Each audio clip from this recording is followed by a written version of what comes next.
What's up, fellas? So recently I got a request to do a little bit of a follow-up video on my radiant floor heat system connected to the Energy Kinetics System 2000 boiler. And first and foremost, excuse the mess.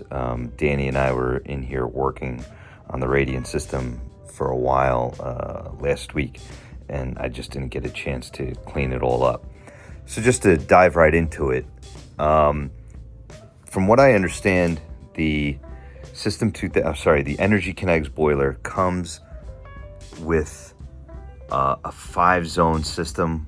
Well, it's really 4 zones, but one for domestic hot water. I have an 80-gallon tank here. That's a recirc pump that goes to our master bedroom. Anyway, so it comes with 4 zones of heating. Sorry, I'm trying to get a better angle here. So those zone valves, all these are for heat. We're going to describe one, and the rest follow suit. These valves come with it, so if you need to service anything downstream of it, you can do that. It's also helpful for bleeding the air in the system.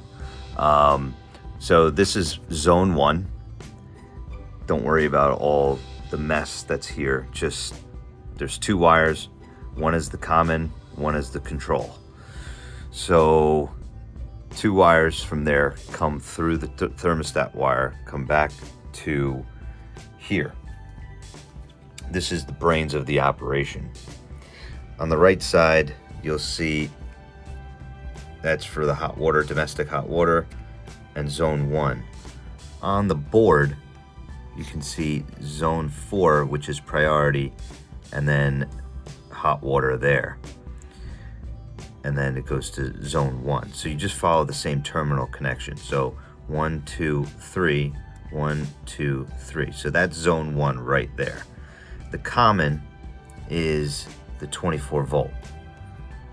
So one wire from the zone valve gets connected here, and the other one gets connected to your perspective or related zone. In our case, it's zone 1. Zone 4 is always a priority. So when domestic hot water calls, with this system, when domestic hot water calls, all the zones will turn off and close, and priority is put to the hot water because somebody would be taking a shower, let's say, for example. And zone 4 will stay active as well. So domestic hot water and zone 4 will stay active when domestic hot water is called for. So the zones are signaled by the related thermostat, and it's the same deal. If you look on here, thermostat for the hot water, T1, 2, 3, and then T4 is down here. All right, so the thermostat for zone 1, which is T1, is here, right? So that goes to my temporary thermostat here. The common is A1.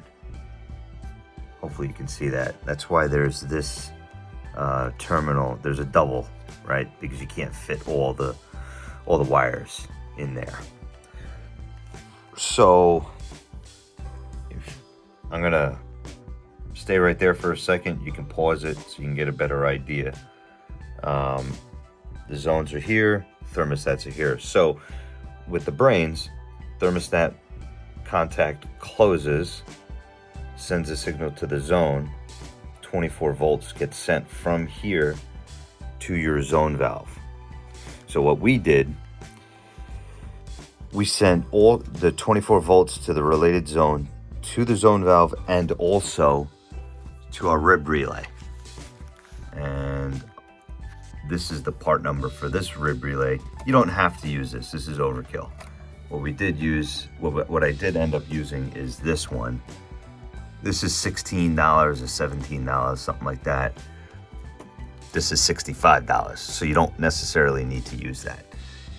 Again, excuse the mess, but we're just in the, testing phase, let's just say. Wago blocks are fine, but, I know a lot of electricians don't like that. follow the wiring diagram for this, and I will try to also find the wiring diagram that I drew up, or that Mike drew up for us to set this up. Mike is our electrician. So basically what the rib relay does is takes 120 volts to you have an input of 120 volts to the relay, and then you have output of 120 volts as well when it's signaled by 24 volts from the board. So to say that a little bit clearer, 24 volts comes from here, goes to the zone valve opens. 24 volts goes from here to the rib relay closes and sends 120 volts to the circulator. The confusion and the challenge that we had was sending 120 volts to the circulator at the correct time, which is when the heat is called for. So this is the setup that I have. So you have BX wire cable or armor cable that comes in here with 120 volts, and that turns on. Obviously that's sent in the correct direction into the manifold. This is another zone, an internal zone that I'm obviously waiting on connecting, because it's springtime, so I don't really have to worry about it too much right now. But you can get an electronic internal zone right here that would be signaled by a thermostat in the space that zone is going to, that this loop is going to. So this loop is for our guest room, my parents' room, basically. And I want them to be able to control the heat on their end whenever they want. So they can turn it on or off as needed. Now turning it on, actually, now that I'm saying it, if they turn the thermostat on, I'm not sure how that would turn the boiler on with the thermostat that we have set up. I don't know. That I'm gonna have to really think about. So don't really get too concerned about that internal zone in this manifold. Don't worry about that. These are two other zones that I have as well. So in total, we have 3 zones that are being utilized for radiant heat. So I have 1 left, and that will get used for outdoor walkway heat, so we don't have to shovel in the winter. So the subscriber that had asked me to show this video as a follow-up wants to add a zone. And plumbing-wise, it's not so hard. Just take this end off, drain your system, take this end off, add another zone, zone valve, manifold, just duplicate what they have here. However, what I don't know is how to add it on here, signaling the boiler at the correct time and the zoning at the correct time. That I'm not sure about. I am not an HVAC tech, but if you're smarter than I am, which you probably are, you might be able to figure that part out. There's got to be a way to add zones to this setup. You shouldn't have to just buy that 10 zone board from Energy Kinetics. There's got to be a way to do it. I just don't know. But that's my setup here. Something is connected to A2. I'm not sure where this wire goes to. I have no idea. Never really checked for it. So this is the setup that I have. The wiring diagram for the rib relay is on here as well. So you can pause it right there. Hopefully that helps you. You want it on normally open. For the rib relay, you want it on normally open. Your orange is your load, and your supply is yellow. So this wire goes to your circulator pump.